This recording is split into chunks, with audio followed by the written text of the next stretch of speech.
الإسلام ديني ومحمدا رسول الله. Assalamualaikum warahmatullahi wabarakatuh. Bismillah, alhamdulillah, wala hawla wala quwwata illa billah. Allahumma salli ala Muhammad wa ala ali Muhammad, amma ba'du.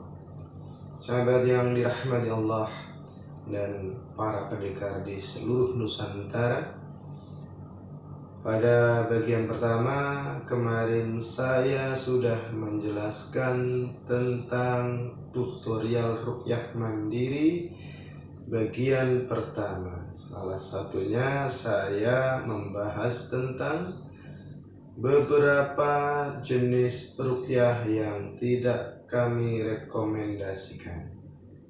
Jadi percayalah sahabat yang sedang melakukan ruqyah yang seperti itu tidak akan bermanfaat untuk Anda, bahkan bisa menyebabkan kita terjebak dengan dosa yang lainnya, bahkan bisa jadi akan terjebak kepada kesyirikan. Oleh karena itu, sahabat yang dirahmati Allah, berhati-hatilah.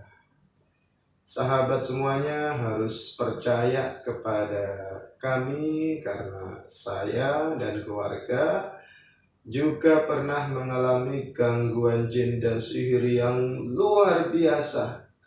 Ya, rasanya memang tidak terlukiskan. Penderitaannya luar biasa, yang itu mendorong kita untuk berobat kepada siapapun dengan harapan dan keinginan supaya bisa diberikan kesembuhan. Akan tetapi terkadang malah ada banyak sahabat yang salah jalan. Ya, dulu kami juga sempat mau salah jalan. Alhamdulillah kembali kepada rel-rel yang disyariatkan oleh agama. Jadi sahabat yang dirahmati Allah, percayalah dengan apa yang saya sampaikan di semua video yang saya sudah share kepada sahabat semuanya, karena kami mengalaminya. Dan kemudian dengan berbagai ikhtiar yang kami laksanakan, ikhtiar yang tidak aneh-aneh, Allah memberikan kesembuhan kepada kami dan keluarga. Maka dengan latar belakang itulah channel ini hadir untuk sahabat semuanya. Sahabat yang dirahmati Allah dan para pendekar di seluruh Nusantara. Beberapa saat yang lalu saya tidak merekomendasikan beberapa ruqyah, model ruqyah yang beredar di negara kita. Bukan berarti saya hendak menyinggung pihak-pihak yang lain, tidak, tetapi saya pribadi tidak merekomendasikan, itu saja. Yang pertama, kemarin saya sampaikan ruqyah yang menggunakan jurus-jurus.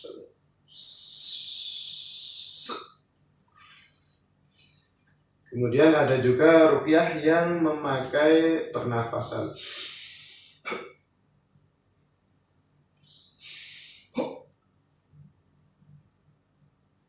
Menarik buhul, membuang jin, dan lain sebagainya menggunakan teknik pernafasan. Kemudian kami juga tidak merekomendasikan sahabat semuanya berobat kepada mereka yang menggunakan pusaka. Contoh ini hanya ilustrasi ya, properti ini hanya hiasan saja.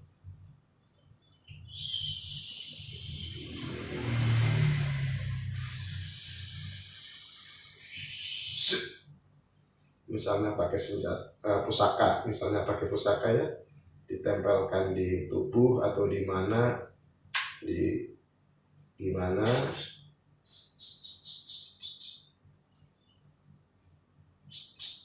Nah, kurang lebih seperti itu, pakai senjata. Kemudian kami juga tidak merekomendasikan Anda berobat atau ruqyah dengan menggunakan rajah atau jimat. Kemudian kami juga tidak merekomendasikan Anda berobat dengan orang yang menggunakan media yang tidak diperbolehkan, misalnya media yang najis, kemudian menggunakan telur yang dirajah-rajah, kemudian menggunakan media-media lain yang nggak wajar.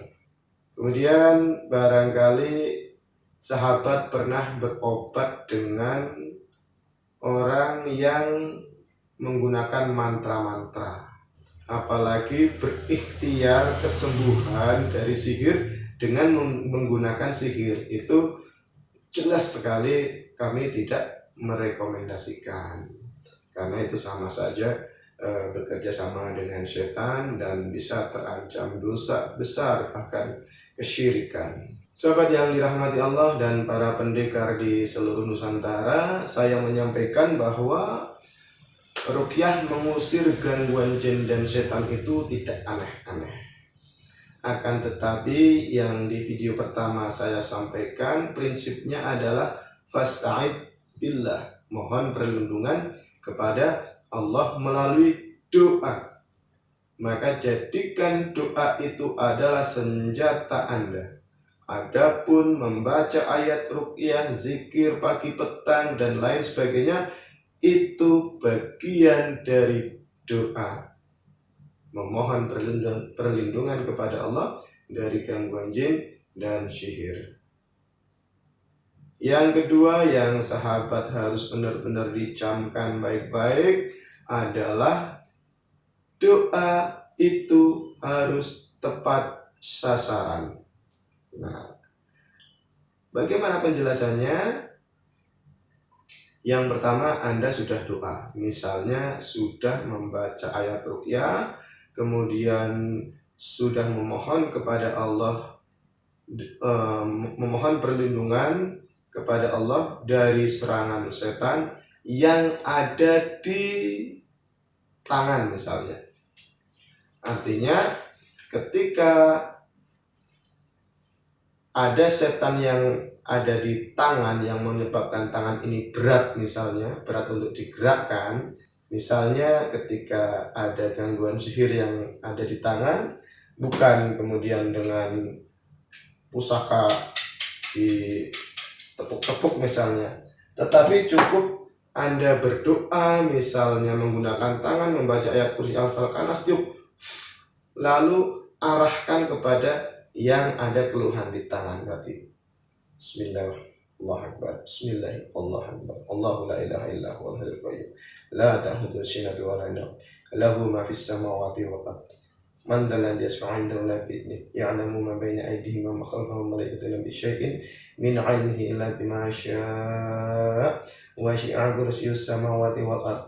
Wa la ya'udzuhu hifdhuhuma wa huwal 'aliyyul 'azim. Boleh sambil ditiup, ditepuk-tepuk atau ditiup sambil ditiup.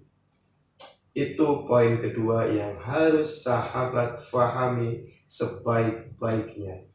Kemudian poin ketiga adalah pengulangan.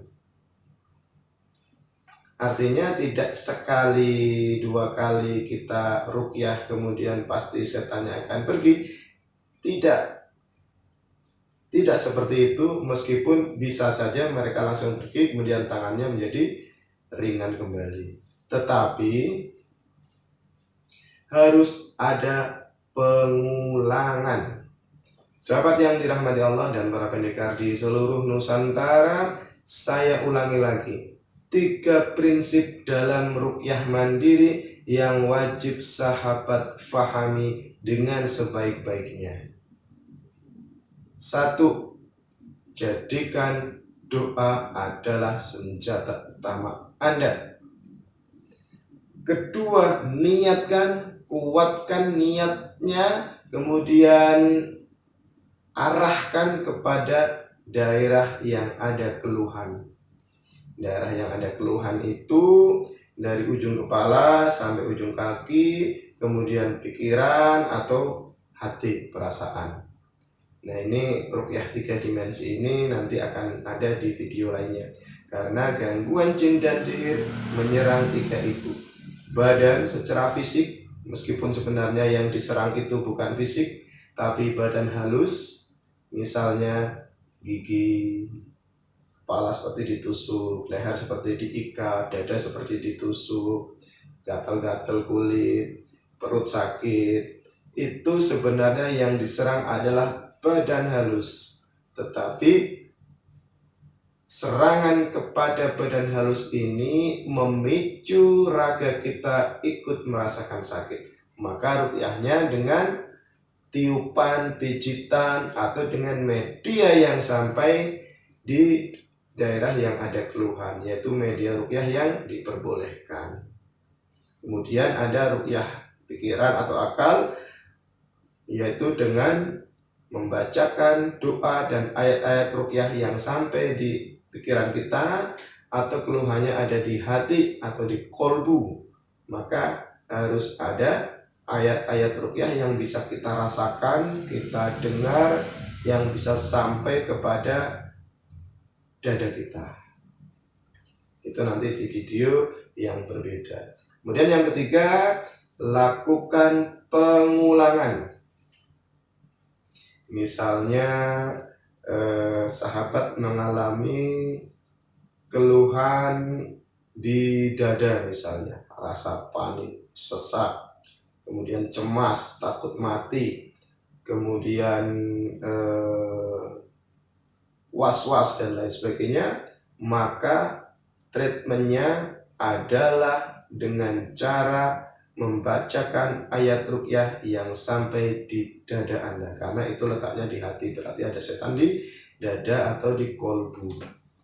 Oleh karena itu ruqyahnya dengan cara membacakan ayat ruqyah, boleh sambil ditiup, kemudian ditepuk-tepuk dadanya sampai sendawa atau muntah. Insya Allah ketika sahabat muntah, rasa takut itu, cemas, takut mati dan lain sebagainya akan hilang.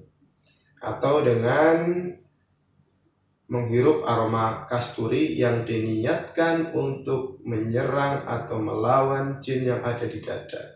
Oleh karena itu baik sekali ketika kita sambil ruqyah atau sambil mencium minyak kasturi sambil pegang dada kita, supaya niatnya bisa lebih fokus.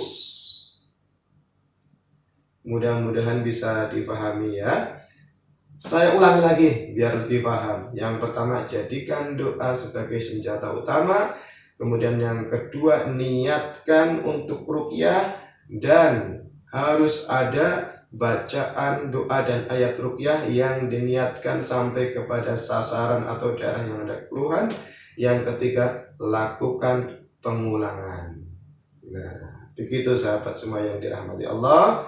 Kemudian terakhir, ketika gangguan sudah mereda, misalnya tangan sudah mulai ringan, pundak sudah mulai tidak berat, gigi sudah tidak sakit, dada sudah tidak sesak misalnya, bisikan sudah berkurang, dan gangguan-gangguan lain sudah mereda, maka langkah terakhir adalah melakukan pembentengan supaya si setan dan jin itu tidak kembali lagi. Karena masalah klasik adalah ruqyah sembuh kumat lagi. Oleh karena itu ketika sudah reda, kita lakukan pembentengan. Bagaimana caranya? Yang pertama dengan zikir pagi petang misalnya. Kemudian yang kedua dengan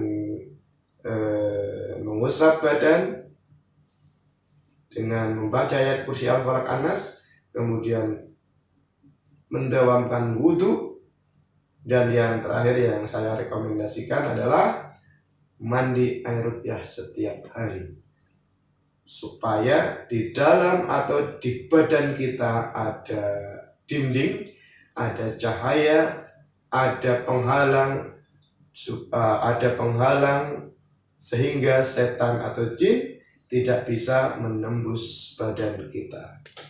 Kurang lebih begitu sahabat semua yang dirahmati Allah, tutorial ruqyah mandiri part 2. Ingat, masih ada part 3, part 4 dan seterusnya sampai selesai, sampai teman-teman paham, sampai teman-teman yakin dan percaya bahwa ruqyah itu sederhana, tidak aneh-aneh. Anda bisa melakukan sendiri, Anda bisa melawan sendiri. Insya Allah. Subhanakallahumma rabbana bihamdika asyhadu an la ilaha illa anta astaghfiruka wa atubu ilaik. Assalamualaikum warahmatullahi wabarakatuh. سبيل الدموع سبيل مريح تنهدى يا صاحي كي تستريح